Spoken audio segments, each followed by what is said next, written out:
Hello बच्चों, welcome to our classes. मैं कुशवंत मिश्रा। आज हम लोग इंडोथर्मिक और एक्जोथर्मिक रिएक्शन को समझेंगे। इसके पिछले वीडियो में हम लोग इंडोथर्मिक और एक्जोथर्मिक के बारे में समझे थे। आज हम लोग इंडोथर्मिक और एक्जोथर्मिक रिएक्शन को इक्वेशन वाइज समझेंगे कि एक्जोथर्मिक रिएक्शन और इंडोथर्मिक रिएक्शन क्या होता है। सबसे पहले हम लोग समझते हैं कि इंडोथर्मिक रिएक्शन क्या होता है। A chemical reaction in which the reactant absorb heat energy from the surroundings to form product।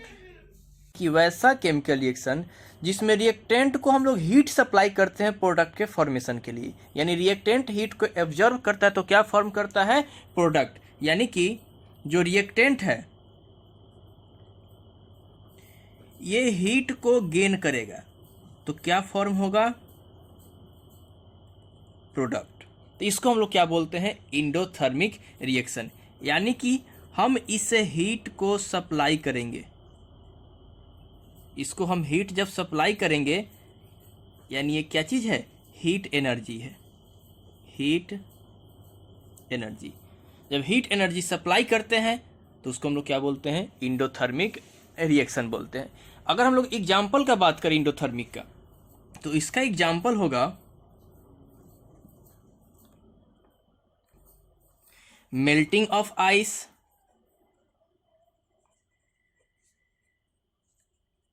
दूसरा एग्जाम्पल का बात करें हम लोग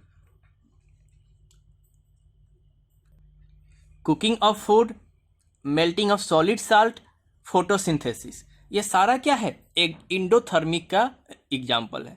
यानी हीट हमें क्यों सप्लाई करना पड़ता है रिएक्शन को करवाने के लिए, यानी रिएक्टेंट को हीट क्यों सप्लाई करना पड़ता है? वो सप्लाई करना पड़ता है टू ब्रेक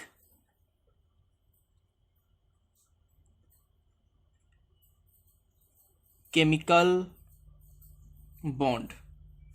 यानी हीट हमें सप्लाई करना पड़ता है केमिकल बॉन्ड को ब्रेक करने के लिए। यानी केमिकल बॉन्ड ब्रेक होगा तो ब्रेक होने के बाद में क्या होगा? न्यू कंपाउंड का फॉर्मेशन करेगा। हम लोग इस एग्जाम्पल को समझते हैं फोटोसिंथेसिस को। इसको फोटोसिंथेसिस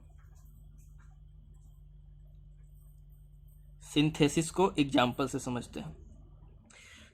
फोटोसिंथेसिस का अगर हम एग्जाम्पल लें तो एग्जाम्पल हो गया कि कार्बन डाइऑक्साइड और वाटर कंबाइन करता है in presence of sunlight.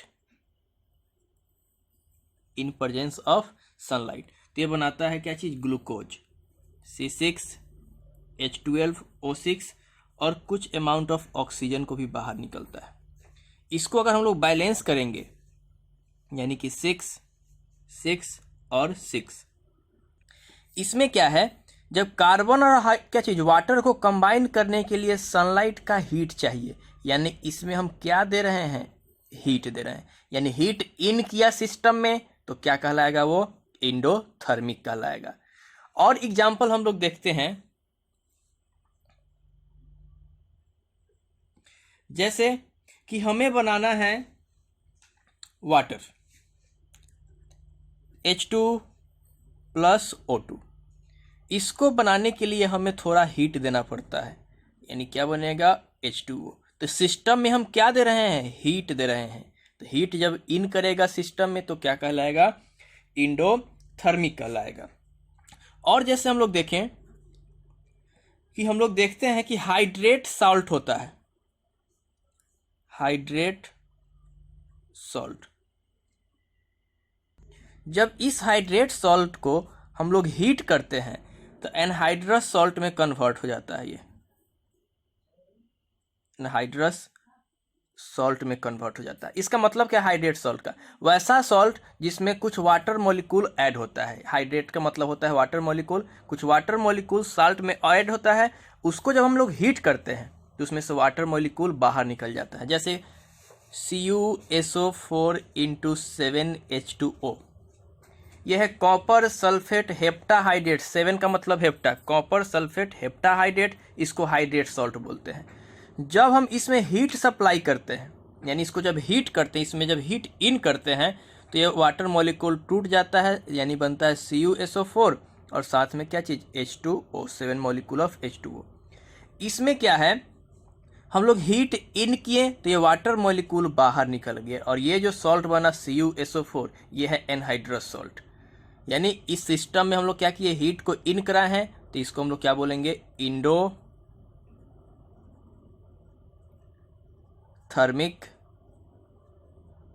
Reaction. Endothermic reaction. अब हम लोग देखते हैं एक्जोथर्मिक रिएक्शन क्या होता है।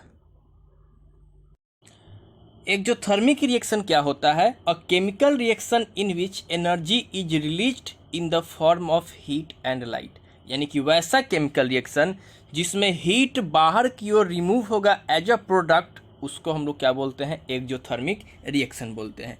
यानी कि रिएक्टेंट आपस में जब रिएक्ट करेगा तो एक तो प्रोडक्ट बनाएगा और साथ में हीट को क्या करेगा, बाहर की ओर रिलीज करेगा। यानी हीट जब बाहर की ओर रिलीज हुआ, गिव आउट, तो इसको हम लोग क्या बोलते हैं, एक्जोथर्मिक बोलते हैं। एक्जोथर्मिक यानी किसी भी सिस्टम से जब हीट बाहर की ओर रिमूव हुआ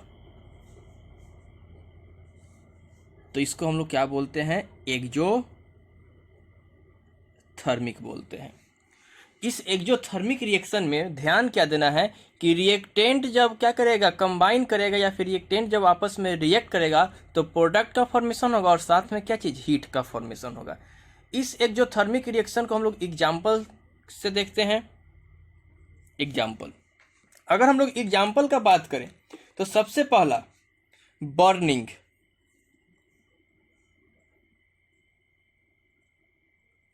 या फिर कंबस्चन।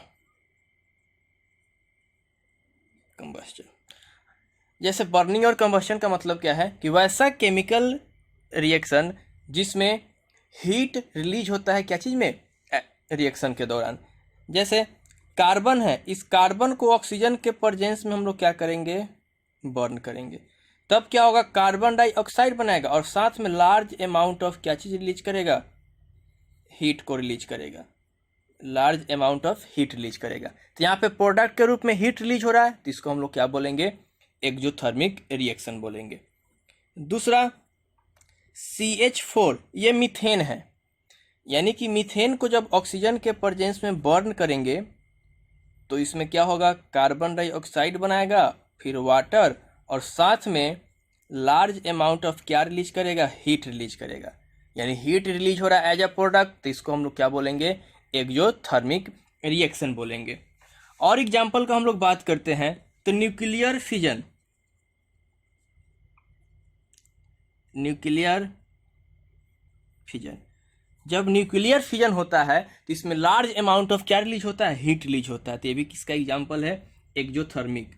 तीसरा बात करें न्यूट्रलाइजेशन रिएक्शन।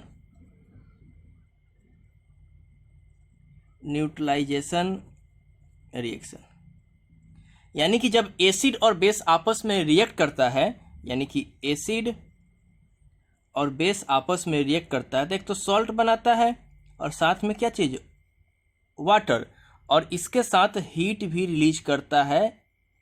तो इसको भी हम लोग किस में काउंट करते हैं, एक्जोथर्मिक में। किसमें, एक्जोथर्मिक में। और अगर हम लोग बात करें रेस्पिरेशन।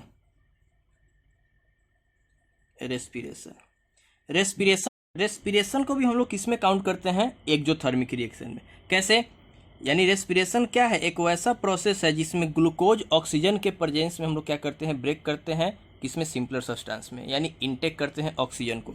यानी ग्लूकोज C6H12O6 जब ये ऑक्सीजन के प्रेजेंस में ब्रेक होता है, किसमें, कार्बन डाइऑक्साइड वाटर में जब ब्रेक करता है, यानी इसको बैलेंस कर लेते हैं, यहाँ 6 और यहाँ 6, तो इस दौरान इसमें हीट भी बाहर निकलता है, यानी एनर्जी का भी रिलीजमेंट होता है, एनर्जी भी बाहर निकलता है। तो हम लोग किस में काउंट करेंगे, एक्जोथर्मिक रिएक्शन में काउंट करेंगे। ठीक है, तो ये सारा एग्जाम्पल किसका है, एक्जोथर्मिक रिएक्शन का। एक्जोथर्मिक क्या होता है, अगर सिस्टम से हीट बाहर की ओर आउट होता है, हीट जब बाहर की ओर आउट होता है उसको हम लोग क्या बोलते हैं, एक्जोथर्मिक रिएक्शन बोलते हैं। सारा एग्जाम्पल किसका है, एक्जोथर्मिक रिएक्शन का है।